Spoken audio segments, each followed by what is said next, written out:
Amigos magos, buenos días. Es lunes, día 22 de enero. Condiciones de Hamás para liberar a los rehenes que de momento son rechazadas por Netanyahu.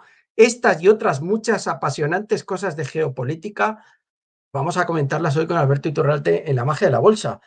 Vamos a ver datos macroeconómicos en medio de una efervescencia de la inteligencia artificial que continúa y que está favoreciendo a gran parte del sector de semiconductores y a otras compañías ligadas con el sector de IA. Alberto, muy buenas tardes y buen inicio de semana.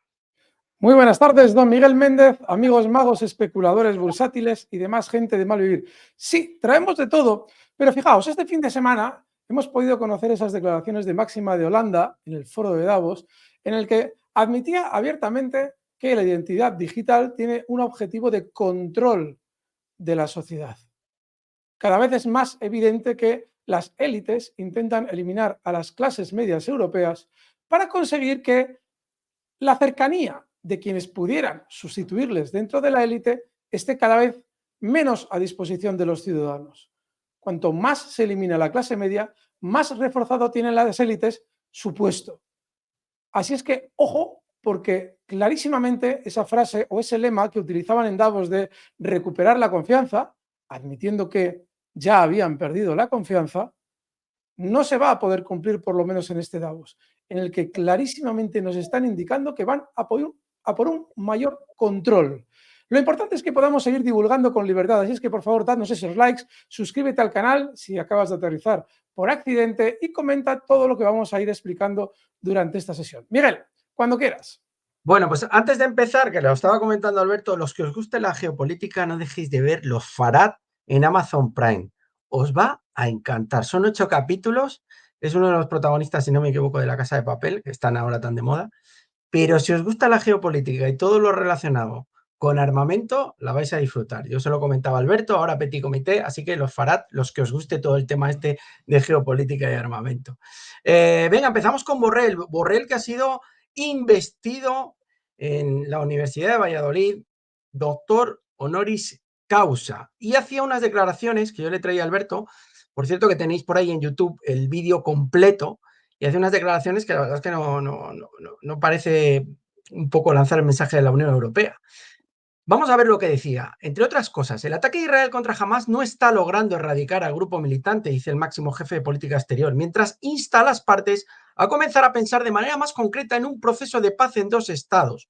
Por otro lado, dice, Borrell acusa a Israel de haber financiado a Hamás para debilitar a Palestina, algo que hemos comentado ya aquí en el canal. El mensaje del jefe de la diplomacia europea coincide con la aprobación en la Unión Europea de un nuevo marco legal para sancionar a quien preste apoyo económico a la organización. Borrell sobre el no de Israel a la solución de los dos estados. ¿Qué alternativa tiene? Que los palestinos se vayan, matarlos.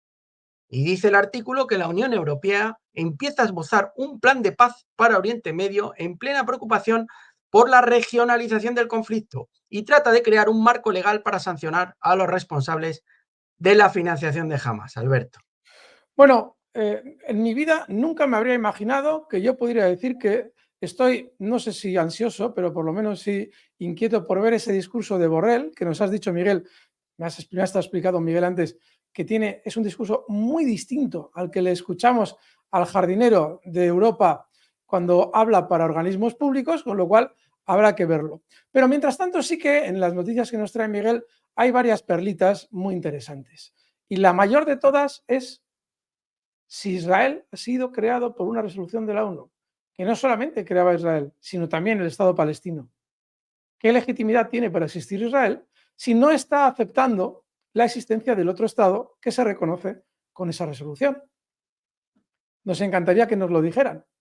Durante estos días yo he estado dándole un poquito de vueltas a la actitud de uno de los actores fundamentales en este conflicto, que es Arabia Saudí.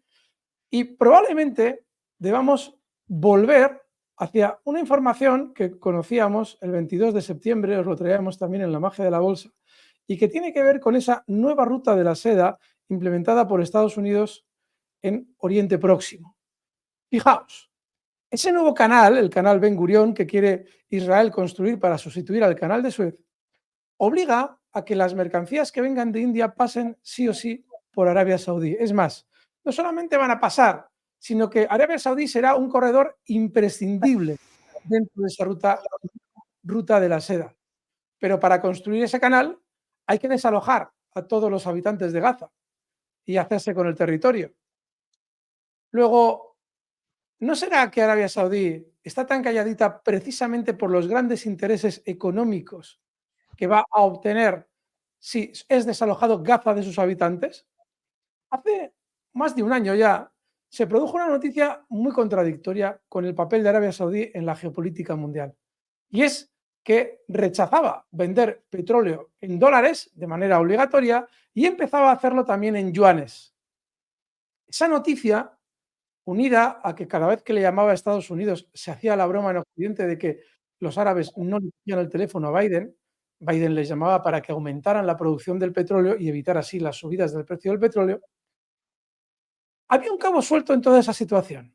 ¿Por qué un aliado estratégico de Estados Unidos como Arabia Saudí se había vuelto tan casquivano o tan rebelde? Tenía que haber una compensación a cambio. Tenía que haber algo que estuviera haciendo Arabia Saudí en favor de Estados Unidos para que Estados Unidos no se enfadara tanto con la venta de petróleo en yuanes. Pues amigos, puede ser que exactamente esa compensación la estemos viendo ahora con el silencio de Arabia Saudí. Sí, Arabia Saudí ha insistido durante estos meses en la necesidad del Estado palestino, pero su reacción ha sido tremendamente tibia con lo que hubiera sido en el caso de que no tuviera que dar esa compensación. Así es que, ojo, porque probablemente quien haya sellado el final de Gaza, de sus habitantes, no sea tanto Israel y Estados Unidos, como sí la propia Arabia Saudí, consintiendo tibiamente todo lo que está sucediendo. Fijaos que la ruta de la seda china no pasaba por la zona de Arabia Saudí, pasaba al norte por Irán, de ahí iba hasta Irak y de Irak pasaba hasta Siria para desde Siria ya embarcar por todo el Mediterráneo. Así es que, ojo, porque quizás con la actitud que estamos viendo de Arabia Saudí, muy justificada, lo que estemos a punto de ver es la desaparición de una zona como Gaza. Miguel. A mí me parecen muy relevantes, y voy a volver a ponerlo, Alberto, estas declaraciones. Es decir, acusa, evidentemente tiene cierto conocimiento porque es Borrell, a Israel de haber financiado a Hamás. Ojo, que esto ya lo está declarando. Esto no nos lo podíamos imaginar a mediados de octubre, Alberto, o a Así finales de es. octubre, cuando estábamos en plena vorágine, porque en ese momento Israel era el bueno y Hamás era el malo. ¿Quién o a quién acusa Borrell de haber financiado a Hamás? A Sí, sí. Israel. Claro, nuestros amigos magos podrán decir, bueno, pero esta información ya la trajisteis vosotros. Sí, trajimos esta información. Pero una cosa es que la traigamos nosotros y otra cosa es que en el ámbito diplomático se reconozca públicamente. Aunque estemos hablando de un discurso en una universidad, Borrell no deja de ser, se supone, que el alto diplomático europeo, ese jardinero. De manera que las declaraciones son de primer nivel, desde luego. Muy buenas, Miguel. Bueno, pues avanzamos. Pasamos, dejamos a Borrell ahí descansando y vamos a por la siguiente. Boicot de la izquierda a Biden por los ataques en Yemen. Diputadas de su propio partido le acusan de obrar al margen de la ley por no pedir permiso al Capitolio, Alberto. Exacto. Por esa razón. Alguien se podrá plantear que Estados Unidos puede bombardear lo que quiera y cuando quiera. Bueno, en realidad lo puede hacer y de hecho lo ha demostrado. Pero no es legal de cara adentro de Estados Unidos. Estados Unidos tiene que preguntar al Congreso si dan permiso a ese bombardeo. No puede llevar a cabo un acto de guerra sin antes haber recibido el respaldo del Congreso. Pero no solo Estados Unidos. Hay otro país que ha hecho exactamente lo mismo sin el respaldo, en este caso, de la Cámara de los Lores, que es Inglaterra. Reino Unido ha hecho exactamente igual. Ha participado en unos bombardeos sin haber sido habilitado para ello su gobierno. No están todo el día jactándose de demócratas, hablando de democracia por aquí, democracia por allá. Se supone que si hay unas normas deberían cumplirlas. ¿Qué sentido tiene que tú estés a todo el mundo dándole democracia a bombazo limpio y cuando te toca a ti ser demócrata, tengo a Luna enfadadísima, cuando te toca a ti ser demócrata, te saltas todas las normas? Pues sí, muy buena, Miguel, porque efectivamente ese es el debate. ¿Qué hace Estados Unidos bombardeando a Yemen sin antes haber pedido permiso al Congreso? No es ninguna tontería, amigos. Muy buena. Bueno, pasamos a la siguiente. Dice que el gobernador de Florida, Ron DeSantis, abandona las primarias republicanas. ¿Cómo lo habrá visto? Y apoya a Donald Trump. Es superior a Biden. Y unido a esta noticia, traemos otra que dice el Financial Times: Donald Trump se acerca a la coronación republicana después de que Ron DeSantis abandone. Sí, aquí hay algo importante. Ron DeSantis fue un profundo desleal presentándose o postulándose para presentarse en las elecciones cuando Donald Trump en su día, Ron DeSantis siendo candidato a, a la gobernación de Florida, Donald Trump le ayudó de manera incondicional. Ron DeSantis además cometió una segunda deslealtad y esta vez con los ciudadanos de Florida, porque antes de irse a esa campaña para la presidencia de Estados Unidos, consiguió realizar un decreto que le permitiría volver a la gobernación de Florida en el caso de que decidiera bajarse de la campaña electoral estadounidense. Cuando hasta entonces la ley decía que si tú tomabas la decisión de irte a una campaña electoral para la presidencia, tenías que renunciar a tu cargo y no podrías volver a él, salvo que te volvieras a presentar a unas elecciones y las ganaras. Así es que este individuo, este Mindundi, por lo menos ya se ha dado cuenta de que se estaba equivocando. Se ha apeado del burro relativamente a tiempo, más o menos a tiempo, pero no dejará de ser un mediocre por todo lo que ha hecho durante estos meses. Muy interesante. Bueno, pues siguiente. Vamos con la siguiente noticia que dice: Estados Unidos ve la situación en Ucrania increíblemente cruda. Cree que la guerra puede acabar en semanas. Los principales asesores de Joe Biden afirman que si no se autoriza la ayuda militar adicional para Ucrania, Rusia podría ganar la guerra en cuestión de semanas o meses. Quedan muchas cosas todavía para que Rusia gane la guerra, muchas etapas. Os hemos hablado en ocasiones aquí que para Rusia sería una maravilla el poder tomar Odessa. Sin embargo, dentro del plan estratégico de Rusia no se contempla Odessa en teoría y todavía no ha ocupado del todo Donbass. Luego, no estamos a semanas vista de acabar la guerra si Ucrania continúa resistiendo. ¿Que la va a ganar Rusia? No hay ninguna duda. Pero que lo vaya a hacer en cuestión de semanas, muy poco probable. Recordad también que Ucrania se está llenando de soldados mercenarios polacos para poder asegurar el oeste de Ucrania para Polonia en el caso de que el Estado ucraniano caiga. Eso no se nos está contando, pero está sucediendo. Es decir, que todavía hay muchas fuerzas ahí emitiendo energía como para que de una manera tan simplona caiga Ucrania. Lo veremos, pero este mensaje sirve para intentar concienciar dentro de lo posible a quien quiera escucharlo de que hay que enviar más dinero a Ucrania en armas. La utilidad va a ser nula, pero el dinero desde luego le vendrá muy bien a la industria militar estadounidense. Muy buena. Bueno, pues avanzamos a la siguiente. Netanyahu rechaza rotundamente las condiciones de Hamas para liberar a los rehenes. Familiares de más de 100 personas que siguen en manos de Hamas mantienen sus propuestas y anunciaron que acamparán frente a la residencia de Netanyahu hasta que el gobierno israelí consiga un acuerdo para la liberación de sus seres queridos. Y unido a esta noticia, vemos también que dice Netanyahu acerca de las condiciones de Hamas: si aceptamos esto, nuestros soldados cayeron en vano. Si cedemos, no podremos garantizar la seguridad de nuestros ciudadanos. Este es el mismo que financia luego a Hamas. Sí, Luego, si quieres, vamos a traer un poco, si quieres, vamos con ello, porque yo creo que procede, Alberto.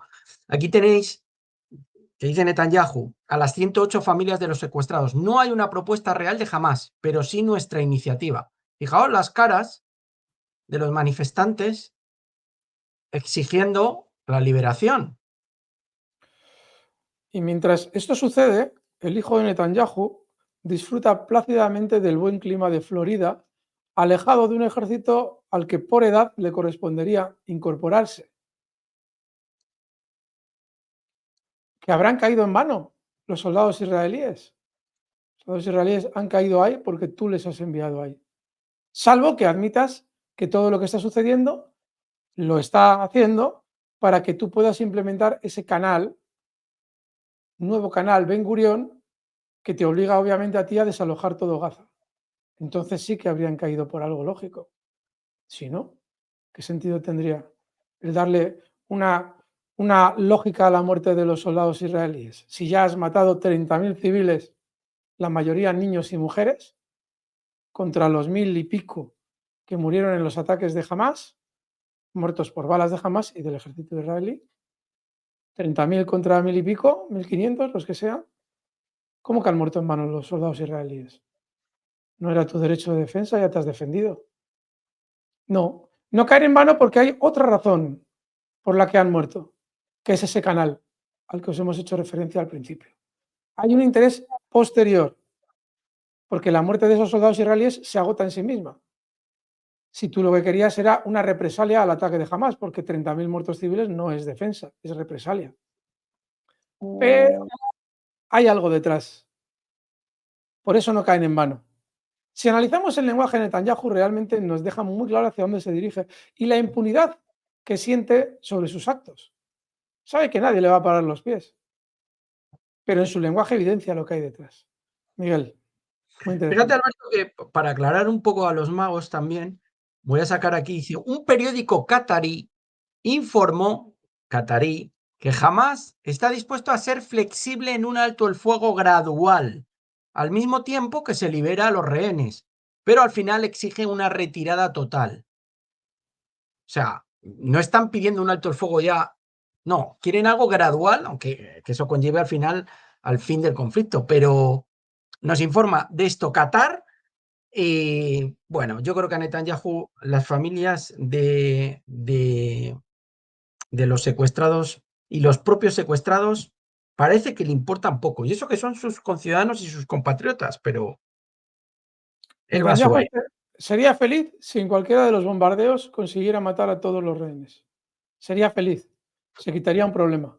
Y una vez ya muertos todos los rehenes, sentiría que ya nadie le va a poder frenar en sus pretensiones. Absolutamente, ¿eh? Le puede parecer a alguien descabellado, que no lo dude. Bueno, vamos a pasar a las siguientes. Vamos con Rusia. Rusia que convoca al embajador galo por la supuesta presencia de mercenarios franceses en Ucrania. Me pasaba, Alberto, esta noticia. Yo había leído que la OTAN está enviando también a sus propios soldados. Y dice, el embajador de Francia en Rusia fue citado este jueves 18 de enero ante el Ministerio de Asuntos Exteriores ruso para responder a las acusaciones del Kremlin sobre la supuesta presencia de mercenarios franceses en Ucrania. Han Sí, dicho, Francia no tiene mercenarios ni en Ucrania ni en ningún otro lugar, respondió París. sí, la información ha venido estos días, seguro que la habéis escuchado. 80 mercenarios franceses habrían muerto en un ataque con misiles ruso en Kharkov. 80. Y la diplomacia rusa ha demostrado durante los últimos años que no da puntada sin hilo y que si en un momento determinado llama a consultas es por algo que tiene contrastado. 80. 80 individuos mercenarios que han dejado de expulsar CO2 a la atmósfera, porque ya vamos a tener que empezar a hablar en los mismos términos que la gente de Davos. 80. De manera que, bueno, a ver, porque por lo que se sabe, hay un montón de mercenarios europeos en la zona. A ver si en un momento determinado, porque Francia dice, además es ridículo. Una cosa es que Francia diga, no me consta, y otra cosa es que Francia lo niegue. La evidencia de que no huele muy bien la información francesa es que lo ha negado. ¿Cómo lo vas a negar? ¿Cómo sabes tú que no hay mercenarios franceses, que no han ido por su cuenta? Tú podrás decir, no me consta, pero no podrás decir, como dice la noticia, que no solamente no hay mercenarios franceses en Ucrania, sino que no los hay en ninguna otra parte. ¿Tú qué sabrás? Si han ido por su cuenta de riesgo, podrían ser franceses. Probablemente los rusos tengan razón. Muy bueno, Miguel, vamos. Bueno, siguiente.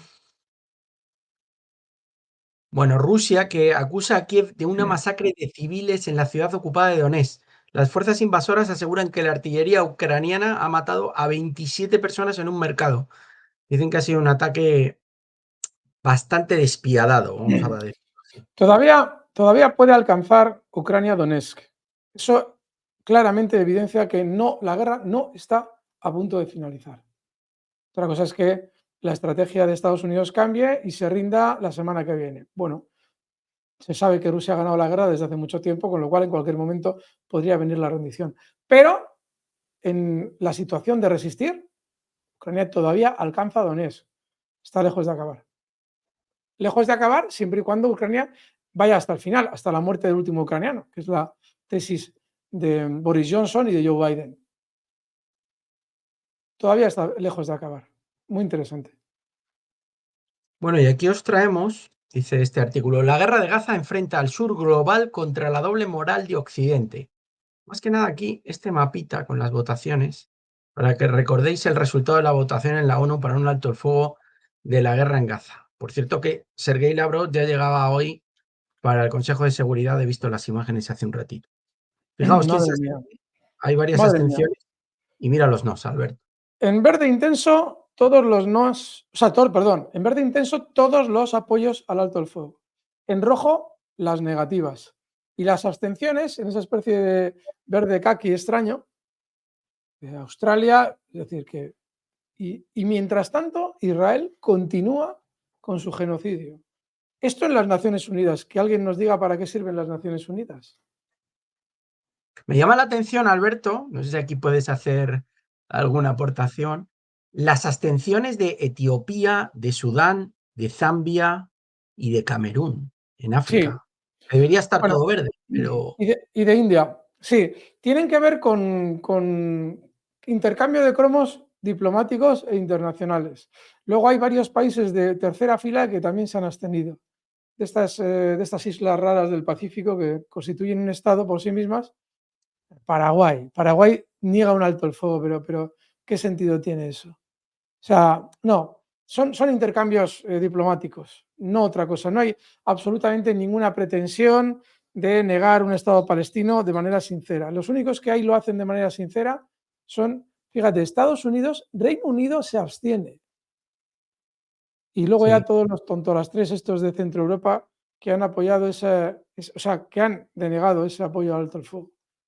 Pero sí, no, eso no tiene ningún tipo de. Papúa Nueva Guinea, fíjate.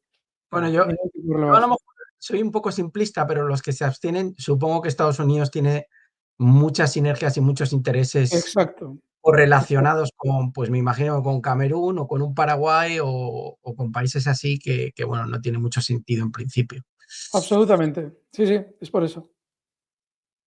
Y me llama la atención, fíjate, y me voy a la bolsa, tampoco tiene mucho Japón, que está, ahora os lo traemos, su índice no para de subir, junto con la India, los dos abstención, ¿eh? O Sí, sea que, sí, sí, bueno, sí. es para pensarlo. Bueno, aquí un compendio que yo le he dicho a Alberto que me parecía muy interesante sacarlo. A ver, lo voy a poner más chiquitito para que lo veáis. Dice, Netanyahu sigue en caída libre en las encuestas. Espera, voy a poner que si no, no se nos ve. Un segundo, que aquí hay veces que me lío. Eh, Dice, Netanyahu sigue en caída libre en las encuestas y perdería las elecciones en Israel. Sí. Le están forzando a Netanyahu, le están intentando presionar para que las adelante, porque saben sus enemigos políticos que las va a perder. Bueno, veremos. Al final, Alemania, sí. Alemania que no. suprime temporalmente el requisito de permiso de residencia para los israelíes. Los ciudadanos israelíes residentes en Alemania pueden permanecer hasta el próximo 26 de abril sin solicitar un nuevo permiso y sin prórroga de su estancia sin visado, Alberto. Fíjate, lo de Alemania, en cuanto a su actitud al respecto de todos los mantras, falsos mantras que establecen, entre otros, el foro de Davos, es alucinante. Estos días se ha podido ver cómo en una protesta de unos teóricos activistas climáticos, la policía llevaba unas mantas térmicas para taparles mientras bloqueaban la carretera. Y eso se vendía en el mundo como un gesto, fíjate cómo protegen el medio ambiente. Vamos, del género idiota y por no decir otra barbaridad. Pues este tipo de medidas que parecen, bueno, sin ningún tipo de importancia, sí te dan una idea, te evidencian qué es lo que hay en la cabeza de los gobiernos, en este caso de Alemania. Porque qué necesidad tienes de suprimir el requisito de permiso de residencia. ¿Qué pasa? Que los israelíes no pueden volver a su tierra porque esté su ejército matando gente en Gaza. Que sepamos, los ataques de los miembros de Hamas tienen un alcance muy limitado comparado con el alcance que sí tienen las fuerzas de defensa israelíes. O sea, es ridículo. Bueno, pues nada, tonterías de este tipo seguiremos viendo, sobre todo en Alemania. En fin, qué pena de país.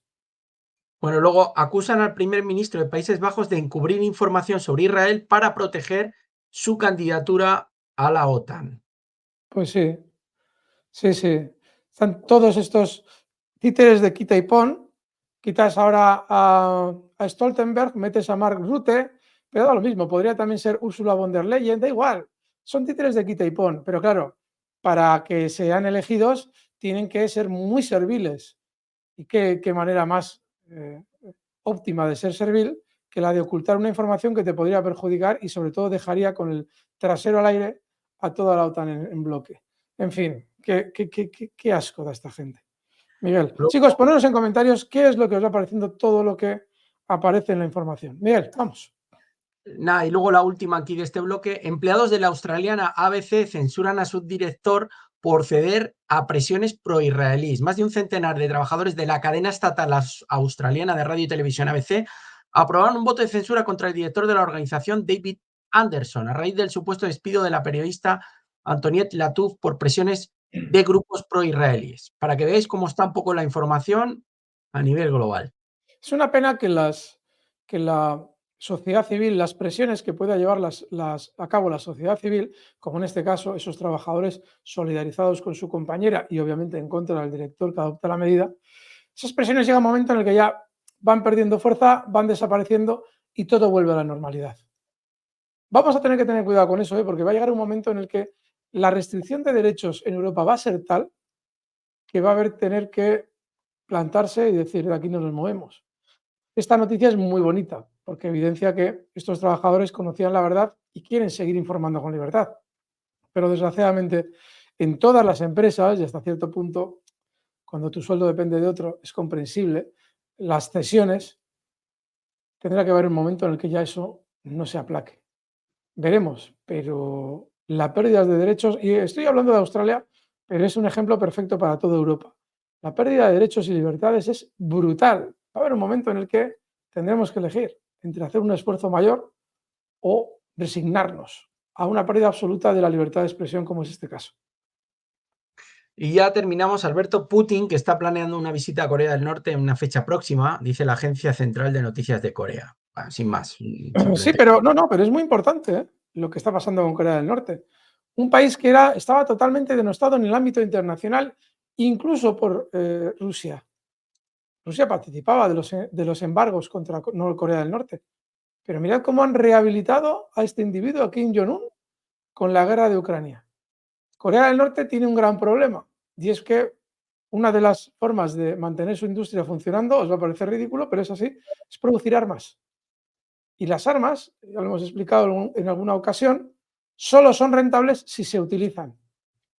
Ya sea porque las utilizas tú contra alguien y obtienes unos recursos a cambio de esas armas, o ya sea porque se las vendes a alguien que las vaya a utilizar, como es el caso de Rusia.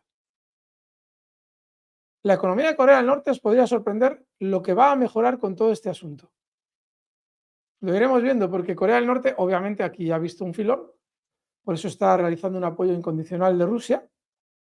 Y si alguien quería acabar con ese régimen, que ya os digo que no es Estados Unidos quien quiere acabar con ese régimen, Corea del Norte le interesa muchísimo a Estados Unidos que esté ahí amenazando a los países del entorno para que esos países pidan protección a Estados Unidos, iremos viendo, porque ya veréis cómo va levantando la cabeza este señor Kim Jong-un mucho más durante los próximos meses.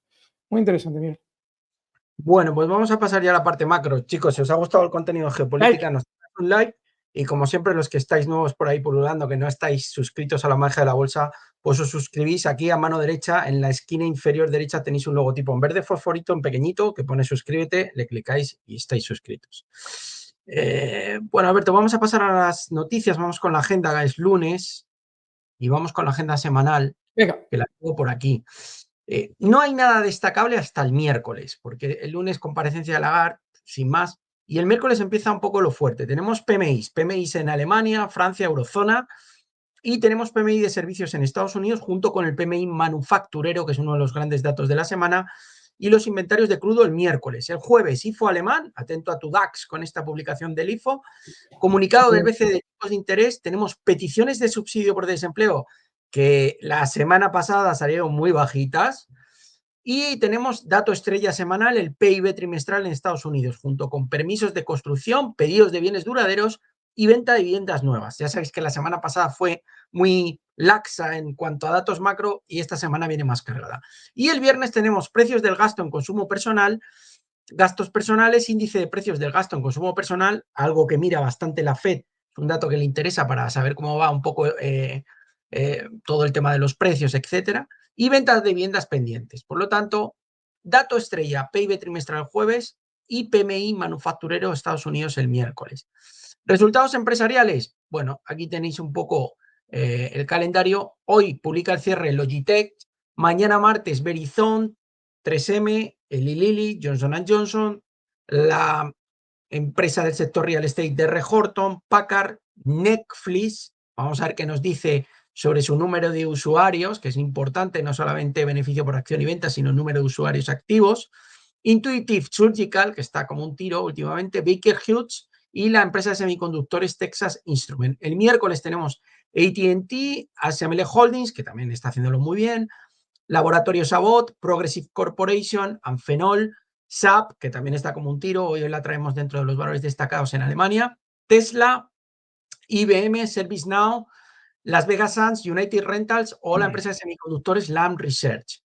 Jueves, American Airlines, le toca el turno a las aerolíneas. Nextera, ya sabéis, súper castigada el año pasado por un profit warning. Vamos a ver si esta vez no da buenos resultados Nextera. Alaska Airlines, Humana, la mutualidad, Valero Energy, Dow, Intel, un poquito más retrasada que el resto de las de semiconductores, Visa, que está como un tiro, también la vamos a ver luego, KLA Corporation, empresa de repuestos Copart o aseguradora Arthur J. Gallagher. Y ya el viernes, para finalizar, tenemos American Express y Autoliv. Estas son las compañías que publican resultados que ya, la verdad es que el calendario se va haciendo más intensivo. Eli Lilly versus Pfizer. Bueno, una imagen vale más que 1000 palabras. Os la pongo un poco así más grande para que la veáis. Vamos a poner modo pantalla completa. En azul, Lilly, en verde, Pfizer. Para que veáis que dos empresas de un sector similar pueden tener comportamientos y performance en bolsa totalmente diferentes. Bueno, seguimos, Alberto. Nvidia. Pfizer, además, Pfizer está herida de muerte, ¿eh?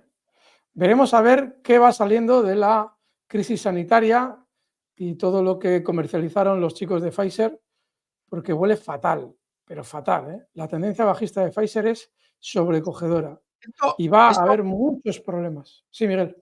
Perdón, Alberto, que te he interrumpido. Esto realmente no es tanto la cotización, ¿vale? Hay que ser justos, sino es el price to sales. Es decir, es el número de veces que está el número de veces que está cotizando en cuanto a ventas. Es decir, es un ratio que se usa mucho. ¿De qué nos quieren alertar aquí un poco en el gráfico? Pues de que parece que Lilly está cotizando a un múltiplo de 18 veces ventas y Pfizer a 2. Sí, pero es que una está funcionando bien y otra no. No solamente es el valor, hay que ver lo que hay detrás de las compañías. Porque puede ser que sea más atractiva Eli Lilly a 18 veces ventas que Pfizer a 2. O sea, a mí me gusta más, desde luego. Perdón, si hubiera sido honrado todo el proceso de Pfizer, si hubiera sido honrado, habría subido muchísimo a nivel global.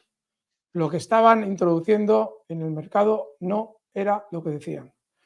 Al día siguiente de publicarse la aparición de los compuestos, en Canal 24 Horas, todavía no se había extendido ese discurso, yo expliqué que las farmacéuticas demostraban que estaban mintiendo en lo que teóricamente nos decían que habían descubierto contra el COVID.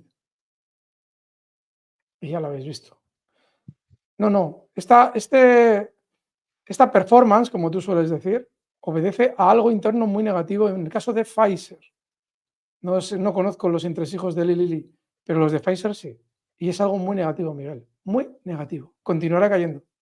Ya lo veréis. Bueno, el Lilly sobre todo está subiendo por todo el tema de las pastillas de la obesidad. Igual que Novo Nordisk, o sea, eso le está upando. Pero bueno, fíjate Fíjate, Sí, Miguel, que estamos en el mismo discurso. Cuando Pfizer descubre Viagra o comercializa Viagra, la subida es meteórica, pero meteórica.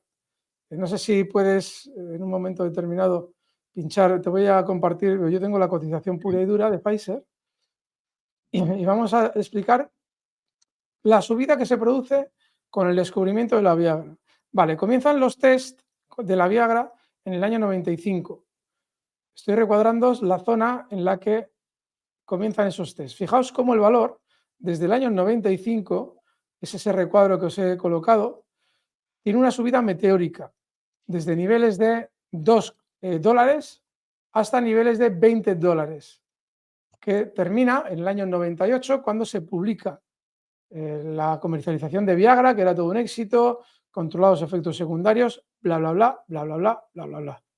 Bien, pues el tema de las vacunas se publica, fijaos, se publica, a ver si lo encuentro, las fechas en las que se publica el descubrimiento de las vacunas de COVID. No, anda por aquí, por esta zona. No lo tengo en el mapa, no, en el gráfico, por esta zona, por aquí, por noviembre. Sí, es en noviembre. Tiene que ser, aquí está, perdonad. Ahí, en ese, justo donde está esa flecha, ahí se produce el anuncio. Aquí. Y mirad qué comportamiento tan decepcionante de inicio. Luego subió para marcar unos nuevos máximos. Desde el día anterior a la publicación de la noticia, llegó a marcar una subida del 83%, súper reducida comparado con la subida de la Viagra, que fue ni más ni menos que de pues casi un 1000%. No, un 755%. Y ahora mismo Pfizer cotiza por debajo. Es decir, había muchas más personas medicándose contra COVID que contra la obesidad, aunque probablemente la obesidad será un maravilloso negocio para Eli Lilly. No, Miguel, ahí hay algo muy turbio detrás y lo demuestra la cotización. mira, te voy a enseñar la comparativa de Eli Lilly con Pfizer. Es que me da la sensación, yo creo que Eli Lilly no ha entrado en el tema de vacunas, ¿eh? Mira, Pfizer la tienes aquí abajo y Eli Lilly la tenemos en naranja. Este es un gráfico desde el 2011, ¿vale? Sí, sí. Bueno, me remonto a 1968. Fijaos, en naranja es Eli Lilly y la otra gráfica, la normal, la que tiene las velas normales, es Pfizer. Claro, no, en Pfizer llevamos tiempo diciéndolo, algo ocurre, está claro. Pero es que pongamos el periodo en el que pongamos, Sí, o sea, no hay color. O sea, ya veremos, saldremos de duda. El tiempo nos aclarará lo que pasa. Pero sí, bueno, desde pinta muy mal. luego, pinta feo. A ver, un segundito, porque no, creo que no he podido compartir. A ver, dame un segundo, Alberto. Nada, mientras tanto, os recordamos, id comentando qué os parece todo lo que vamos explicando. Y esos likes, esas suscripciones. Bueno, ahí está el gráfico moviéndose. Desde Vale, luego que es muy pues distinto. El sí, comportamiento sí. de la una y de la otra. Exagerado. Sí, este es un gráfico de largo, pero si ponemos un gráfico desde el 2000, por ejemplo, es que el Lilly en ningún momento ha parado. Pfizer sí, menos subida, pero Pfizer tiene un problemón. O sea, tiene un problema. Vamos a quitar ahora. Bueno, ya la has sacado tú, pero claro, aquí hay un problema, de la índole que Sí, sea, que yo sé por lo que estás pensando, Alberto, sí, sí, pero sí. hay un problema, está claro. Sin duda. Bueno, No estéis seguimos. nunca, en series, amigos, nunca cometáis o caigáis en la tentación de comprar un valor porque ha caído más que todo su sector. Muchas veces un valor cae porque hay algo detrás del precio que no conocemos. Mirad el efecto de Grifols con un 75% de caída antes de la noticia de Gotham City Research. Es decir, que la propia compañía ya sabe que las cosas no van bien, ya sea porque se está dando cuenta de que va a haber X demandas y que van a tener que provisionar dinero para indemnizaciones, lo que sea. Ellos lo saben, a nosotros no nos lo cuentan mientras caen. Cuando nos lo cuenten, ya probablemente haya caído todo lo que tenía que caer. Nunca entréis en valores que están funcionando peor que los demás de su sector. Miguel, vamos con más. Bueno, pues venga, vamos a seguir. Nvidia, que hoy ha tocado 603, aunque ahora se ha girado, como es normal, porque hay que recoger beneficios. 428 desde su mínimo de octubre de 2022, justo antes del lanzamiento de ChatGPT. La verdad es que el tema de inteligencia artificial está... Yo ya he visto algunas compañías como Super Microcomputer el otro día que estaba volando. Estoy viendo, luego os voy a volver a hablar de Twilio, porque creo que está bien posicionado para aprovecharse si esto sigue subiendo. Pero ojo, este tipo de series no son de caviar. No hablo de Nvidia, hablo de otras que se están beneficiando del movimiento. Son de especulación. Por lo tanto, tenéis que saber dónde está y sobre todo los volúmenes tienen que ser bajos, porque también podéis perder un 50% y hay que decirlo. Bueno, hay 10 acciones en el Russell 1000 que han subido más del 100% desde el último máximo intradiario histórico. Aquí las tenemos, sobre todo Nvidia, Cardinal Health, Deckers, Marathon Petroleum, Celsius, Eli Lilly, Fair Isaac, bueno, TechChip, aquí lo tenéis. Bueno, que todo muy bien. China versus Estados Unidos, Alberto. Fíjate el S&P 500 y fíjate el China Benchmark Index CSI 300, que no para de bajar. O sea, Sí. es terrorífico. No sé si quieres sacar el gráfico del Hang Seng o No, te no, hago... está exactamente igual que el que tú estás plasmando. Voy a ver si lo encuentro. Ya Sí, se aquí está poniendo el soporte que habíamos comentado, Alberto, de ese mínimo sí, que, ahí tienes. fíjate, ahí lo tienes. Ahí lo tenéis. Fijaos. Fijaos qué zonas de soporte. Vamos a trazar una línea horizontal importantísima y a la que está llegando con una velocidad, fijaos, vertiginosa, súper vertical.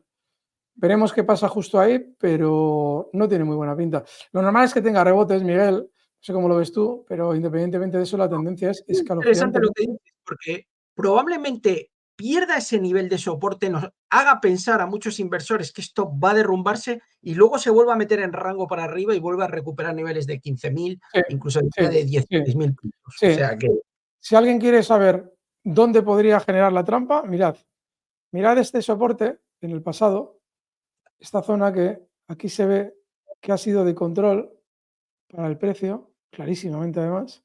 Bueno, pues sería muy probable que ahora mismo el Hansen, rompiendo esos mínimos, justo estos mínimos que ahora ya está alcanzando, se coloque puntualmente justo por debajo de esos mínimos para luego, acto seguido, realizar el rebote al que hace referencia Miguel por la grandísima sobreventa que tiene.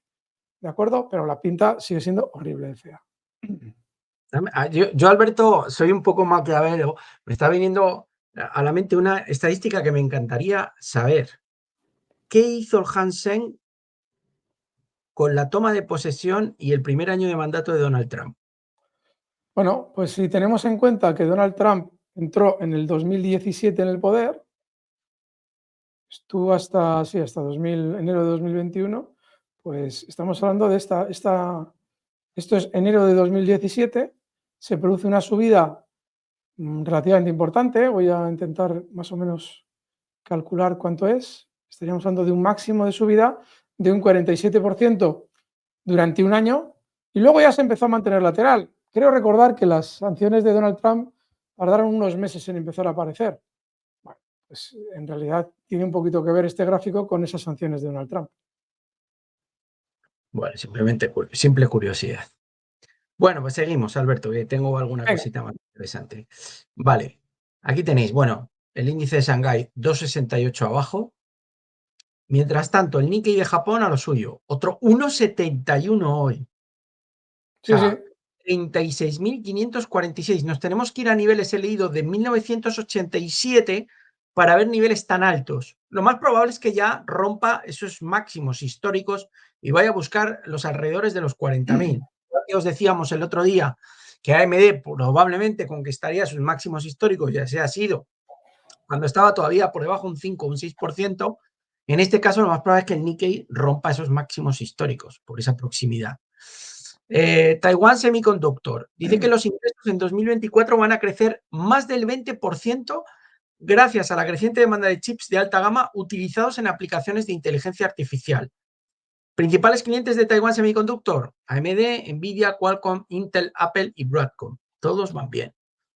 sí, sí. Aquí tenéis un poco las porciones de la clientela de Taiwan Semiconductor. Nuevo máximo histórico del SP500. Bueno, aquí va la estadística del día y a lo mejor una de las de la semana, Alberto. ¿Y ahora qué?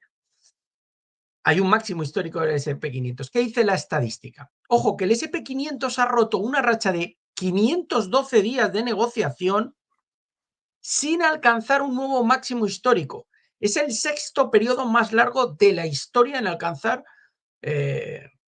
ese máximo histórico. Madre mía.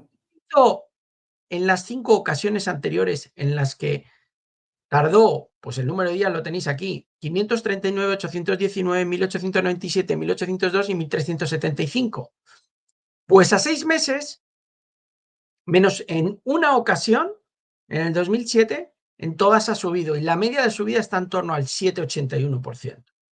En 6 meses, ¿vale? La performance es diferente si vemos os lo voy a poner más grande, si vemos los números a una semana, un mes, 3 meses o 6 meses. Pero bueno, otra buena estadística, ya veis que hay estadísticas de todo tipo, pero yo creo que esta también es positiva y es bueno tenerla encima de la mesa. Que todas indican buen camino. Yo tengo un poco de respeto al comienzo del mes de febrero, sobre todo por lo bien que está yendo enero, Alberto, pero bueno, Sí, sí. esto es tan irracional que a saber lo que nos hacen las bolsas en el próximo mes. Y un Bueno, hecho, Alberto, no ha acontecido prácticamente nunca. Máximos históricos del SP, aquí lo tenéis. Russell 2000, que se encuentra dentro de un mercado bajista con una caída de más del 20% desde su máximo. Algo inaudito y que históricamente prácticamente no ha pasado. ¿Se cerrará este gap con la sensación de Wall Street de que se empiezan a bajar los tipos? Lo veremos, pero esto no ha sucedido antes.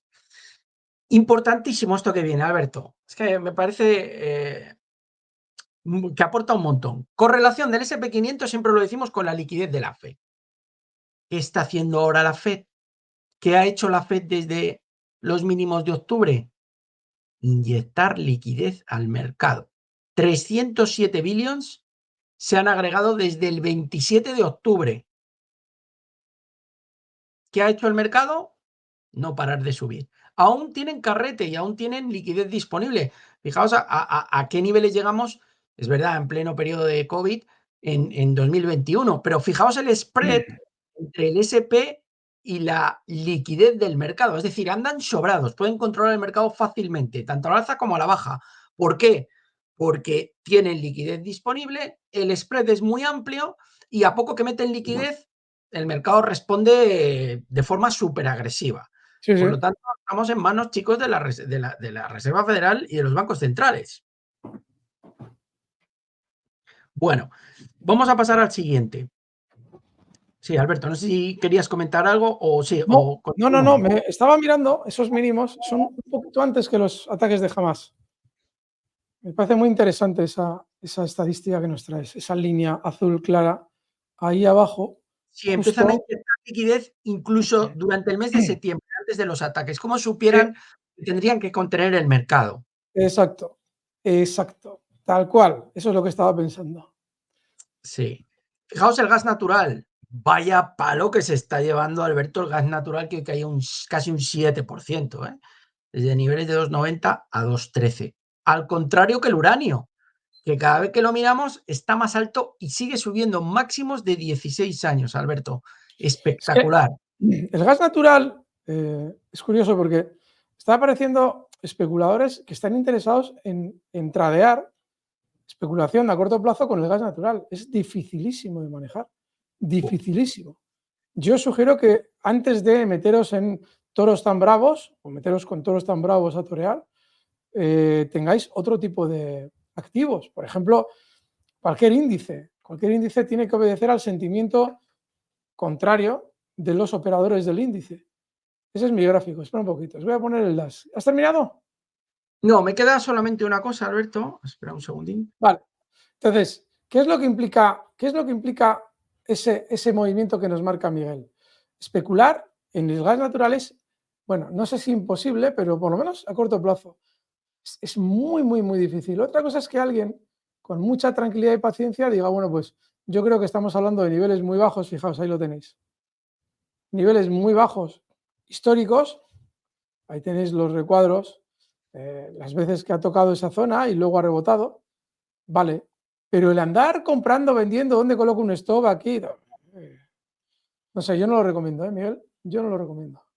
Bueno, simplemente yo saco el precio, el uranio subiendo y a ver qué me queda. Me queda alguna cosilla más. Ah, sí, bueno, el índice de miedo a avaricia, que ya veis que está ahí en 72. No estamos en avaricia extrema, pero bueno, sigue reinando el optimismo de momento en las bolsas. Nada, Alberto, venga, vamos con tu DAX y con los índices bursátiles. Bueno, fijaos, voy a ver si lo tienes ahí, ¿no? Mirad, sigue el DAX con ese tono lateral bajista, sigue exactamente igual que estos días. Durante estos días no solamente el DAX ha estado en ese tono, sino nuestro IBEX también ha estado especialmente más bajista todavía que el DAX. Si vamos al dividendo, al IBEX dividendo, bueno, está un poquito ahí quieto. Lo importante es tener en cuenta lo que os hemos comentado durante las últimas semanas. El mercado estadounidense había estado muchísimo más rezagado que el europeo. Si tenemos en cuenta las subidas desde octubre, vemos que el SP500 ha llegado a subir un 39% ahora mismo.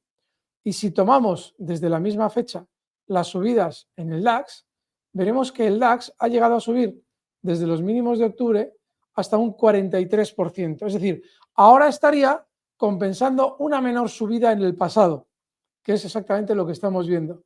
El Nasdaq, otro tanto de lo mismo. Bueno, aquí tenéis el Dow Jones, otro tanto de lo mismo. No es tan mal de manera inmediata, pero si donde estamos en el mercado es en el mercado europeo, en el mercado europeo tenemos que estar, yo por lo menos lo estoy, más bajista de lo que obviamente está demostrando el mercado estadounidense. Esa divergencia entre los dos mercados es un hecho lógico basado en el anterior comportamiento de ambos, mucho más alcista Europa y mucho más bajista Estados Unidos, o más lento. Si vamos a valores, bueno, hay dos cositas. Fijaos la Robi de Miguel, ¿vale?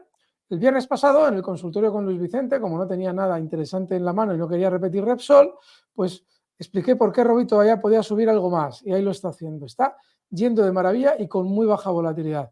Hay otro valor en el mercado español que está muy fuerte, que es Indra.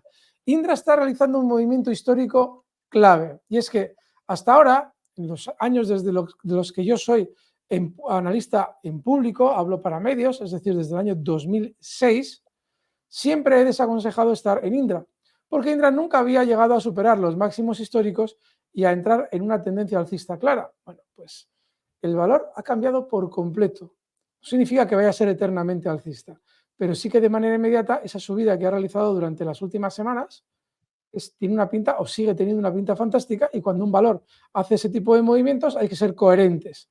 Es un valor que ha entrado en una clara tendencia alcista después de años lateral.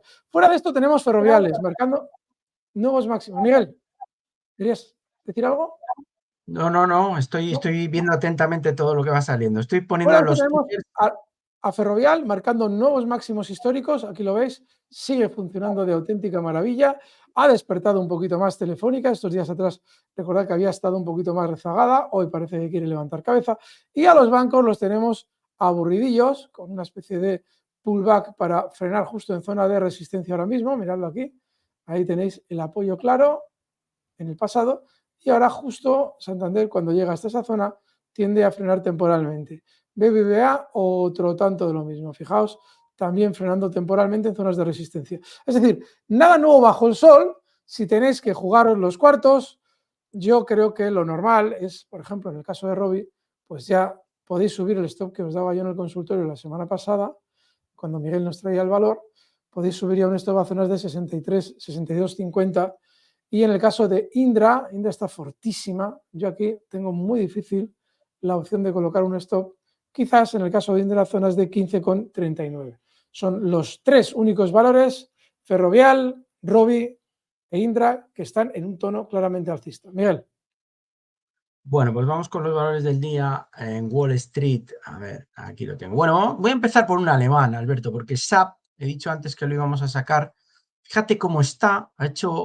Tenía aquí una resistencia a niveles de 125, la sobrepasó, hizo el pullback, no llegó a apoyarse, lo cual es una señal alcista, ni tan siquiera en la zona anterior de resistencia, y está volviendo a las andadas. 0,58, claramente más fuerte que un DAX que está lejos de los máximos históricos, bueno, lejos, entre comillas lo de lejos, Sí. pero SAP está haciendo máximos, por lo tanto, fuerza relativa mayor, hoy está subiendo 0,56, os la hemos dicho y yo la hemos comentado por activa y por pasiva en el canal, que SAP era una de las buenas del DAS ya hace tiempo.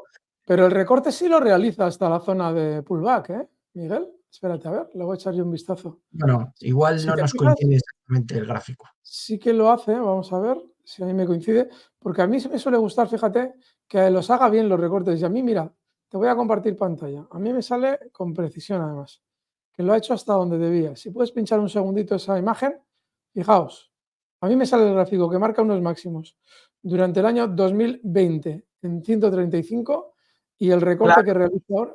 pero porque tú estás poniendo la línea estás poniendo una línea del 2020 y yo estoy tomando ahí una referencia más corta del 2023 de Ya, septiembre. ya, No ya, sé si ya, me ya, ya, explico. ya, El pullback es correcto. Exactamente. Yo he ya, ya te puesto veo, ya te es veo, el ya te rectángulo. veo.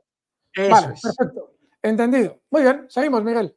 Pero vamos, está súper bien puntualizado porque realmente tu nivel también es súper importante, quizá más que el de corto plazo. Bueno, ahí tenemos SAP. Tenemos a Visa, que es que lo hemos comentado también, Alberto. ¿Entrará en Montón. juego esta fase de subida sin parada después de estos 2, 3 años ahí en rango lateral? Joder, Pintón. está de pintón. Y es que está subiendo todo tanto, Alberto, y tan Sí, despacio y sí. tan bonito todo, que es como un cuento que es demasiado bonito para ser verdad. O sea, eh, la realidad es que el mercado sigue subiendo, pues hay que seguirse manteniendo en las series, pero es una maravilla. O No, no, sea, no, está genial, sin duda. bueno, hay muchos resultados empresariales que empiezan, hay que estar atentos. PayPal, que no suelo traer series tan agresivas, pero la realidad es que después del castañazo que lleva, parece, fíjate estas líneas que tú sueles dejar, Alberto, que te gustan así Sí, tendenciales, sí, sí, fíjate que la sí, ha sí. superado y parece que está intentando escapar al alza. Es verdad que, fijaos, la vela de hoy de niveles de 68 ha bajado a 65, ¿eh? Ojo, porque aquí se las gastan a nivel porcentual de forma importante. Pero bueno, tiene una reacción por ahí que hay Desde que tener. luego. No, no, está muy bien, está muy bien. A ver, si queremos algo a nivel del sector turístico que lo esté haciendo bien, aunque hoy está recortando un 2,6, hay aquí una envolvente clara, bajista. La verdad es que Booking sigue haciéndolo bien. Y en cualquier recorte, pues podrían, si volviera a niveles de 3.200, 3.300 y volviera a recuperar, sería fantástico. Pero la realidad es que está en tendencia alcista. AutoZone, siempre os las comentamos estas. Está a punto de romper su rango lateral. El otro día nos comentabais O'Reilly Automotive, alguno que habéis entrado por ahí. Bueno, es que están bien todas. O sea que Fico, pues a ver, esto ha subido muchísimo. Nosotros lo tuvimos el año pasado, pero es que no hay nada que diga que no va a seguir subiendo. Es una barbaridad. O sea, fijaos la estructura. Es que solo hace que ganar. Hoy está subiendo otro 2%. ServiceNow, vienen ahora resultados. Alguien me preguntaba, ¿los resultados de ServiceNow? Pues, hombre, es una muy buena compañía que me gusta mucho, pero hay que tener en cuenta dónde estamos, chicos. Estamos en 758. A mí me pueden encantar las series, pues sé que son buenas, pero es que a comienzos del año pasado estábamos en 365. Hay que ser conscientes también en qué punto nos estamos incorporando.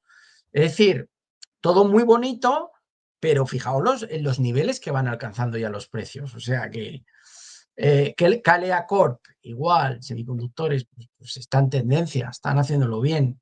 Es que no. Parker Hannifin, subida con poca volatilidad, como le gusta a Alberto. Sí, sí, Eh, las sí. estructuras son maravillosas, pero el mercado sigue en un momento dulce. Mercado Libre, igual, toda la pinta de ir a buscar 1900. Pues sí, está bien. Eaton Corporation, igual, fijaos, ha sido hasta capaz de superar este nivel máximo precedente del mes de septiembre. La estructura es buena, pero que os digo, ojo a los precios. Alguien me preguntaba estos días, AMD, Nvidia.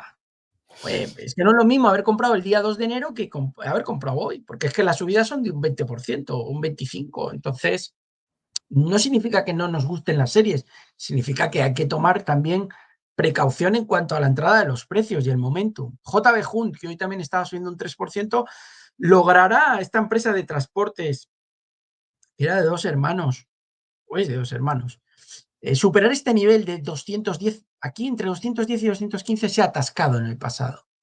Vamos a ver si hace el movimiento o no. Pero bueno, de momento ahí está.